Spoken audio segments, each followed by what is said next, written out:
It's the 2K Sports pregame show. Season's greetings. Happy holidays. Welcome, thank you for joining us. It's a very special Christmas edition. Ernie Johnson of 2K Sports here with the always jolly Shaquille O'Neal and Kenny the Jet Smith, Merry who's Christmas also to you, man. relatively jolly. Yeah, and Do you have my gift? Maybe I do have. Did I get the gift that you sent me, or do I have a gift for you? Either or. No, neither. Well, I'll get you two of those. We have a song for you, Ernie. What's that? Hit the beat, Kenny. Ho, ho, ho. Open up your door. It's Santa Claus, and guess what, y'all? I got something to show. That's it. In this game, we'll see the Charlotte Hornets going up against the Boston Celtics. For Boston, they come into this game following a loss to Milwaukee. A crushing defeat in that one. Still with a sour taste in their mouths, they're looking to play much better. And guys, still some time left till tip-off. Let's talk scoring. Kenny, how did you look to establish yourself at that end of the floor, and when did you know you were in for a big night? Well, for me, it was just about getting the basketball in the right areas of the floor, either off the dribble or off the pass.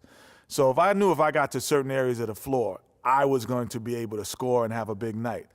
The defense tried to dictate that, but you have to try to dictate it and overpower that mentally. Well, I wanted to go out and average 28-10. So 28 divided by 4 quarters, 7 points a quarter. My goal was to be on the attack, try to get to the rim every time, hit as many free throws as I could. And if I had double digits after the first quarter, it's over. The diesel will come. It smells blood. So just 7 points a quarter. That's all you were looking for. Yes. And how many rebounds per quarter were you looking for? 4. But that gives you 16 rebounds instead of 10. I smell blood, Ernie. I'm going to change the subject. That's it up. for now. Thanks for tuning in. Shack it up. Leave me Shack alone. it up. Hands off. Kenny, help. Help!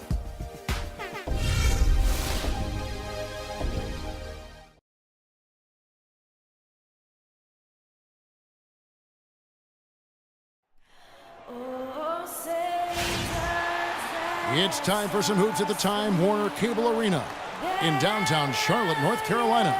It's the home of the Hornets, live on 2K Sports. The sports fans are all nestled beside the 2K Sports broadcast as we bring you visions of NBA action this fine Christmas Eve. Ho, ho, ho, ho, ho, ho. This is Kevin Harlan. Joining me, Clark Kellogg, Greg Anthony, and courtside Doris Burke.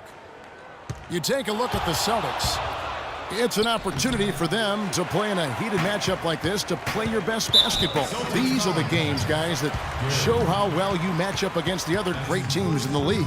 And I think for Boston, gotta be one of the feel-good stories of this NBA season. Not many people were talking about them coming into the start of the year. Tell you what, they're talking about them now. Everything is falling into place for them so perfectly. So let's take a look at the Boston Celtics starting lineup.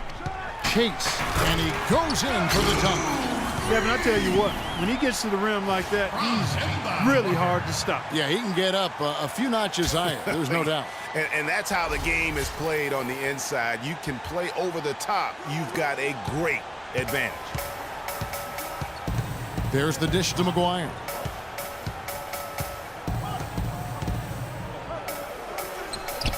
Feet out, and he hits it. I like the recognition of the mismatch there, immediately making the defense pay. On defense, Boston. This game coming after a loss against the Bucks. And one of the factors, Kevin, that really hurt them in that game, the lack of success at the foul line. We all know how much those free throw woes can cost you. And it gave those opposing fans a boost every time another foul shot clanged off the rim. I mean, that's an easy way to get the home crowd in your grill. Clearly a foul. Yeah, he took a shot there, earned those free throws. That's his first personal foul. The Celtics shooting their first free throws of the game. Isaiah Thomas at the line for 2.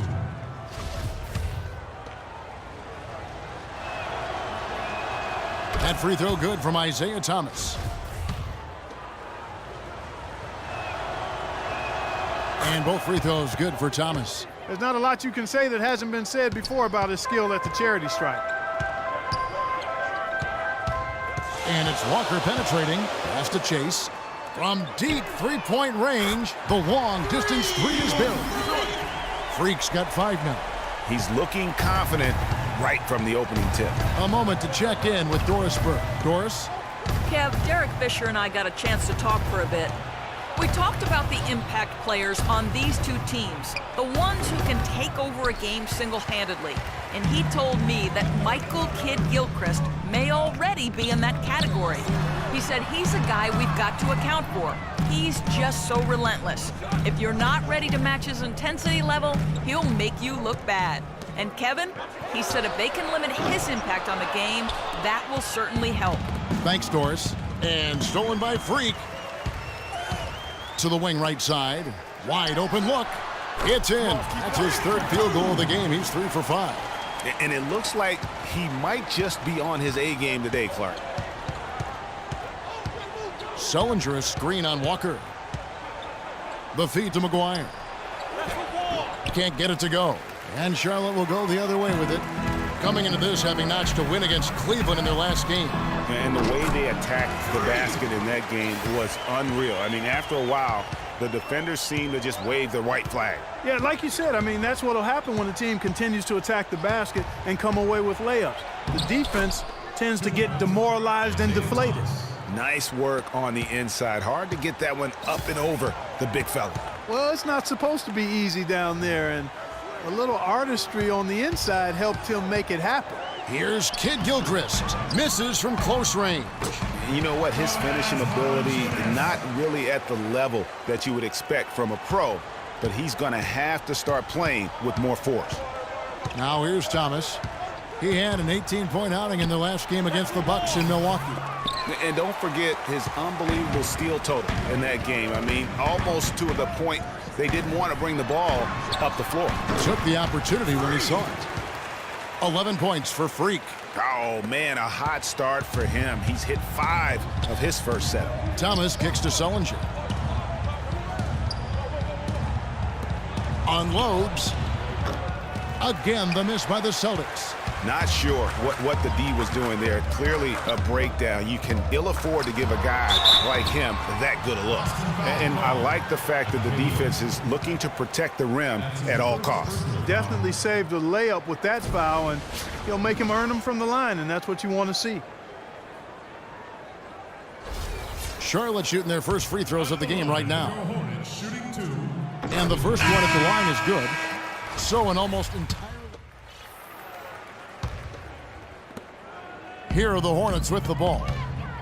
They're on a 16-6 run. On the court for the Celtics, Jay Crowder out there with Kersey, and it's Carson in at the point guard position. That one's in, his first bucket of the game. He's 1 for 2. That mid-range jumper is just another one of his weapons.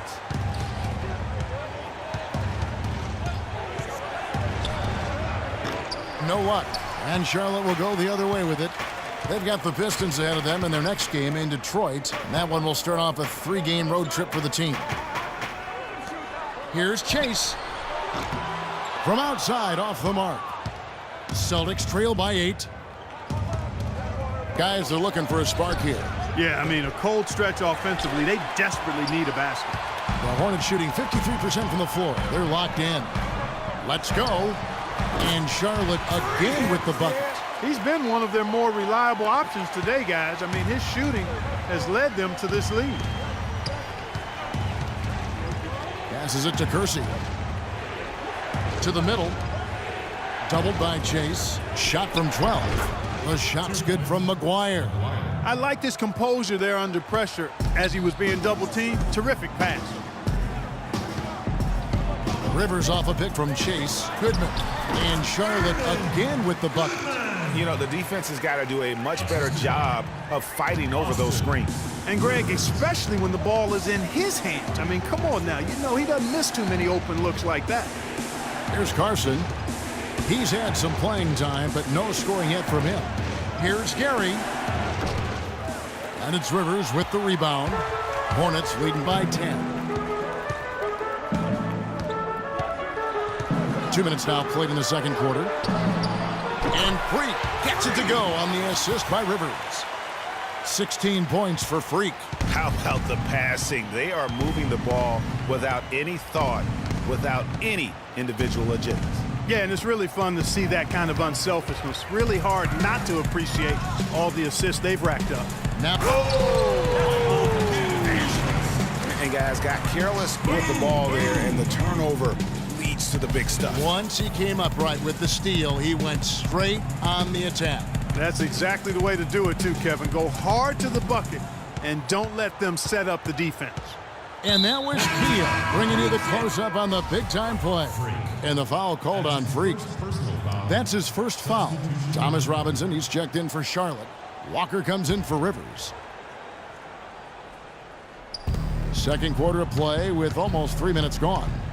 Thomas kicks to McGuire. Will it go? Hits some rim on the way in, and the bucket's good. McGuire's got 4 points in the quarter.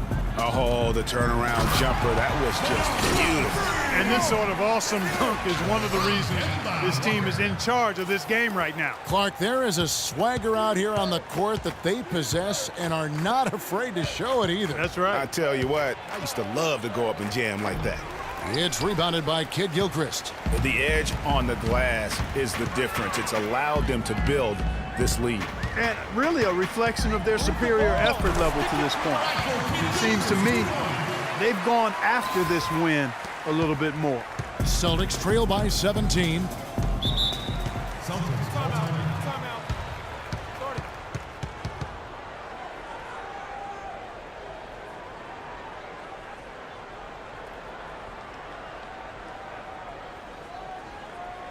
And let's get this update now from Doris Burke, who's across the way on the side. And so we conclude the first